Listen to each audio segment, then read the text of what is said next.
من فتره كده مش بعيده قوي يعني كان سخان الغاز عندنا في السكن حصل له مشكله، فروحت شركه الغاز انا واتنين من اصدقائي معايا في الشقه يعني، واثناء ما احنا منتظرين دورنا دخلت علينا واحده غريبه جدا. ايوه غريبه في تصرفاتها، في لبسها، في شكلها، في ريحتها، في كل حاجه. الملفت للانتباه بقى في الواحده دي غير انها يعني عامله عمليات تجميل فوق وتحت ونفخ وشفط وليله كبيره، وكمان سايبه شعرها، انها مش مكتفيه بكده، لا ده متنمصه وكمان مبوظه شكل وشها وحاطه ريحه فواحه تسد النفس بصراحه. غير ان شفايفها يومها من كتر عمليات التجميل كانت عامله كده.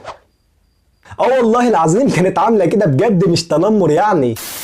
فلفت انتباهي شكلها العام يومها، فقررت ان النهارده اتكلم عن الموضوع ده. النبي صلى الله عليه وسلم قال: لعن الله النامصه والمتنمصه. النامصه دي اللي بتشيل حواجبها خالص وترسمها، النامصه دي اللي بتخفف شعر حواجبها وترفعها زي ما كتير من النساء والبنات بيعملوا. النامصه دي اللي النبي قال عليها انها ملعونه. عارفين يعني ايه ملعونه؟ يعني خرجت من رحمه ربنا. عارفين يعني ايه خرجت من رحمه ربنا؟ يعني مش هتدخل الجنة. ايوه مش هتدخل الجنة، ده مش كلام والله. النبي صلى الله عليه وسلم قال ان احنا هندخل الجنة برحمة ربنا، فهي خرجت من رحمة ربنا فبالتالي مش هتدخل الجنة. زائد ان في احاديث تانية بتدل على كده لسه هتيجي. كذلك برضو النبي صلى الله عليه وسلم قال: لعن الله الواشمة والمتوشمة. الواشمة دي اللي بتعمل رسومات او وشم على جسمها، على اي جزء في جسمها. برضو الحديث بيقول لعنة، يعني نفس حكم النامصة خرجت من رحمة ربنا. وخدوا الكبيرة بقى، العلماء قالوا ان التاتو اللي معظم البنات بيحطوه يوم العيد ده بياخد حكم الوشم.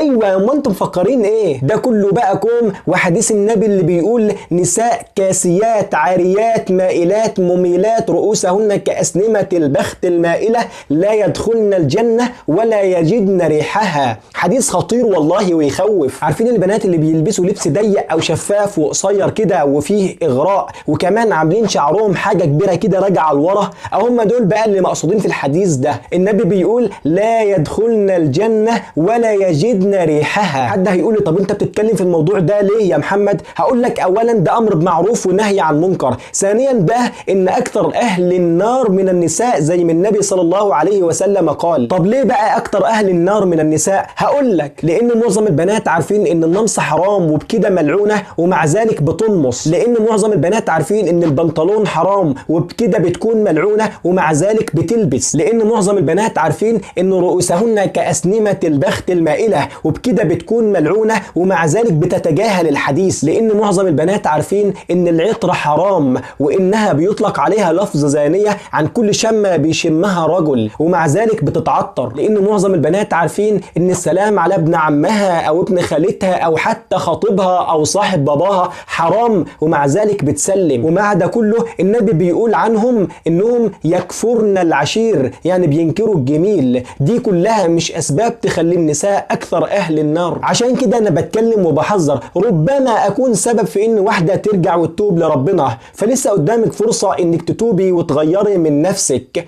عموما انا بلغت والله شاهد. سلام.